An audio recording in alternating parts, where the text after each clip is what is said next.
Hi guys, hope you're doing well. If you haven't already, subscribe to my channel because I'm going to be more consistent and I can't wait to show you the many travel vlogs that I have lined up for you guys. Okay, so today I'm going to talk you through my tattoo cover up. So many years ago, I got a spontaneous tattoo done on my leg. So I basically got 2 tattoos done in one day. So if you haven't watched my previous video, that was the first tattoo I got covered up, and this is the second tattoo that I'm getting covered up.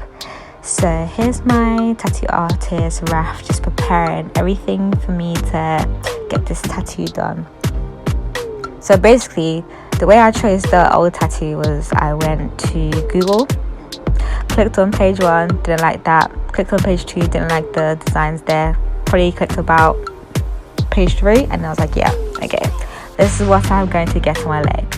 And nobody actually knows what my tattoo was for the old one. It was okay, so I'm gonna insert a clip of my old design. So it was the eyes of an owl. Don't ask me about the meaning. Your girl just did the Google.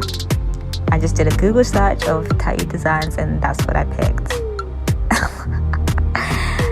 Yeah, that's my life in a nutshell. This is why you can't be too spontaneous, guys, because it's going to cost you later on in life. Okay, so I'm going to leave the details of my tattoo artist in the description box, so feel free to get in touch with him. He's based in London.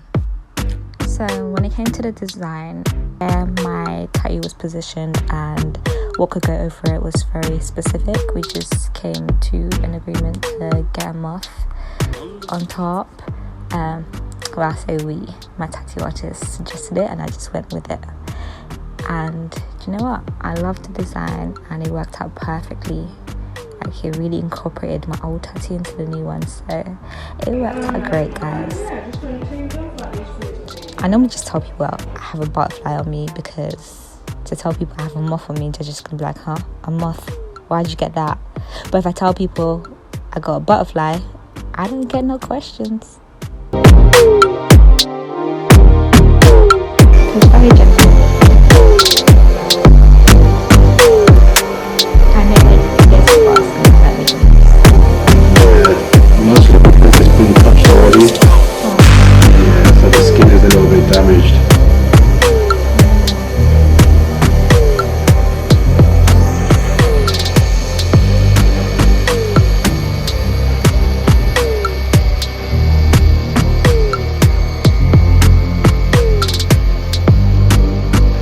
It's not so much that people's skin gets scarred to, like, in fact, it's not so much that they have keloid traits. It's more of a case of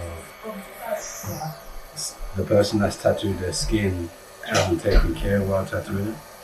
Yeah, definitely. So they've just overworked the skin, and it's almost like they think that skin is invincible. And it's just not.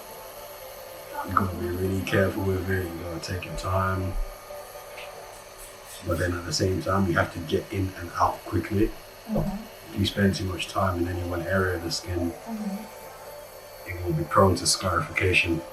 So the whole keloid scar thing, I think that's something else completely. Keloid scarring is when the person don't have enough, is it hemoglobin in their blood?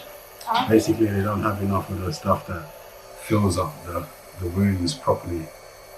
And instead their body will compensate by denaturing the surface of the skin with the molecules and the cells of the skin in order to close the area.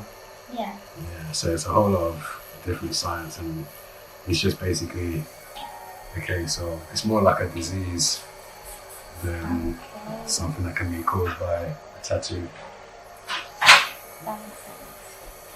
Yeah. Boy, it just about makes sense to me. Just about. You can kind of see like the outline of my old tattoo there because of the swelling, but now that it's down, you literally cannot see the difference. I feel like because my old tattoo was a bit raised, because the tattoo artist I went to he wasn't as experienced, especially with my type of skin. So yeah, my original tattoo was a bit raised, so that's why you can see like the outline. But Raf did such a great job that everything just blends together now. So at this point, I was in pain. I was literally in so much pain. Okay, so the outline did not hurt, but everything else, like when it came to the shading on these parts, it was literally killing me. Like the pain level was like 9 out of 10, but I'm a trooper and I stayed still and I got the session done. Also,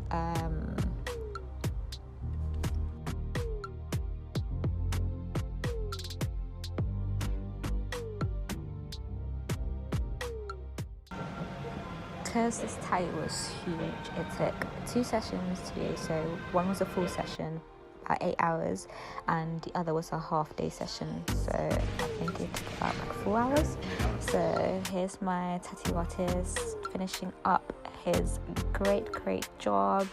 At this point, the pain level I think was about a solid 5 out of 10 or 6 out of 10. It was very bearable. Like it did not hurt that much, and it was so quick. So I like this part. Whatever needle he used here, I liked it. At times I actually felt like it was ticklish, like I was holding in my laughter because it actually felt like somebody was tickling me so bad. But when it comes to tattoos, you just have to sit still, you can't move. And now here's the final results, and I can't wait to be wearing my bikini this summer. Thank you for watching. Don't forget to like and subscribe and share and comment. Let me know how much you guys think I paid for this, by the way.